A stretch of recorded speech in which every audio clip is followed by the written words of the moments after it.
मोक्षदा एकादशी को लेकर काफ़ी लोग कन्फ्यूजन में हैं कि मोक्षदा एकादशी का व्रत 22 दिसंबर को रखा जाएगा या फिर 23 को।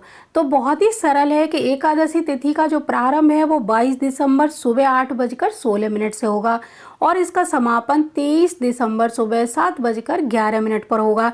इसीलिए 22 दिसंबर को मोक्षदा एकादशी का व्रत रखा जाएगा और अगले दिन यानी 23 दिसंबर को इसका पारण किया जाएगा। तो 23 दिसंबर को व्रत खोलने का जो समय है वो है दोपहर 1:22 से लेकर 3:26 तक है। तो इस बीच में आप अपने व्रत का पारण करें।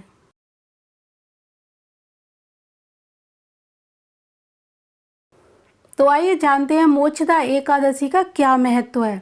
मोक्षदा एकादशी सब एकादशियों में विशेष और समस्त पापों को नष्ट करने वाली बताई गई है। ये एकादशी मानसिक शांति देने वाली पाप नाशनी मानी गई है। इस दिन के जो स्वामी हैं वो हैं भगवान विष्णु। इस दिन पूरे मन पूर्वक इनका पूजन करने से पुण्य की प्राप्ति होती है। यह एकादशी पितरों को मुक्ति के लिए बहुत ही खास बताई गई है। अतः जिन पितरों को मुक्ति नहीं प्राप्त हुई है या फिर जो नरक में गए हैं उनके लिए आज के दिन आप एक लोटे में जल और उसमें काले तिल मिलाकर दक्षिण दिशा की ओर मुख करके पितृ तर्पण करने से पितरों को वैकुंठ धाम की प्राप्ति होती है। मोक्षदा एकादशी व्रत सर्वश्रेष्ठ और कल्याणकारी माना जाता है। अतः मार्गशीर्ष एकादशी के दिन एकादशी का जो व्रत नियमानुसार रखते हैं उनके पितरों को शीघ्र ही मुक्ति मिल जाती है। मोक्षदा एकादशी के दिन ही भगवान श्री कृष्ण ने अर्जुन को रणभूमि में गीता का उपदेश दिया था।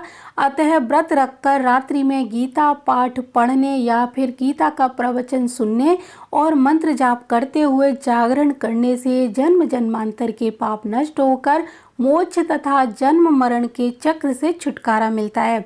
मोक्षदा एकादशी के दिन पीली वस्तुओं से भगवान श्री विष्णु का पूजन करना चाहिए। पूर्ण श्रद्धा भक्ति रखते हुए उपवास रखना चाहिए और मनुष्य की हर जो मनोकामना है उसे पूरी करने के लिए ये व्रत बहुत ही ज़्यादा श्रेष्ठ बताया गया है। इसी दिन भगवान श्री कृष्ण ने अर्जुन को रणभूमि में गीता का उपदेश दिया था। तो व्रतधारी को इस दिन गीता पाठ अवश्य पढ़ना चाहिए, गीता का प्रवचन सुनना चाहिए और या फिर गीता का कोई श्लोक जाप करते हुए रात्रि का जागरण करना चाहिए। ऐसा करने से जन्म जन्मांतर के पाप नष्ट होते हैं, मोक्ष तथा जन्म मरण के चक्र से मुक्ति मिलती है।